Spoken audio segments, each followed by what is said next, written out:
பிரசங்கி 7ஆம் அதிகாரம் 14ஆம் வசனம். தாழ்வு காலத்தில் சிந்தனை செய். கிறிஸ்துவுக்குள் அன்பானவர்களே, பாடுகள் கஷ்டங்கள் மூலமாக தேவன் தம்முடைய மக்களை பண்படுத்துவதும் பக்குவப்படுத்துவதும் உண்மை.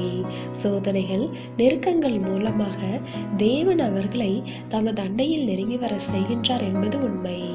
அதே வேளையில் நாம் சந்திக்க நேரிடுகின்ற சோதனைகளும் கஷ்டங்களும் தேவனால் அனுமதிக்கப்பட்டு வந்ததா அல்லது நாம தேடிக்கொண்டவையா என்பதையும் சிந்தித்து பார்க்க வேண்டும். எகிப்தில் எபிரேய மக்களுக்கு அதிக துன்பங்களும் தொல்லைகளும் நேரிட்டன. அவைகள் தேவனால் அனுமதிக்கப்பட்டவை.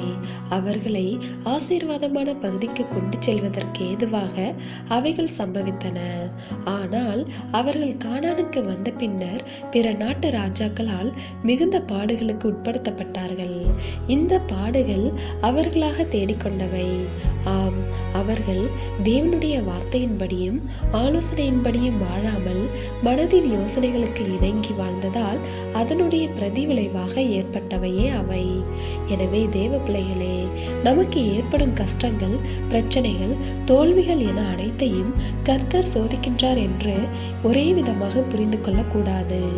ஏனென்றால் நம்முடைய பிரச்சனைகள் நாம் தேவனுக்கு கீழ்ப்படியாமல் போகும்போதும் அவரை விட்டு விலகும் போதும் கூட உண்டாகும். எனவேதான் நாம் நம்முடைய தாழ்வு காலத்தில் சிந்தனை செய்ய வேண்டும். அதனை உணர்ந்தவர்களாய் தேவனுக்கு கீழ்ப்படிந்து வாழ வேண்டும். தேவனுடைய கிருபையும் இரக்கமும் உங்கள் அனைவரோடும் இருப்பதாக.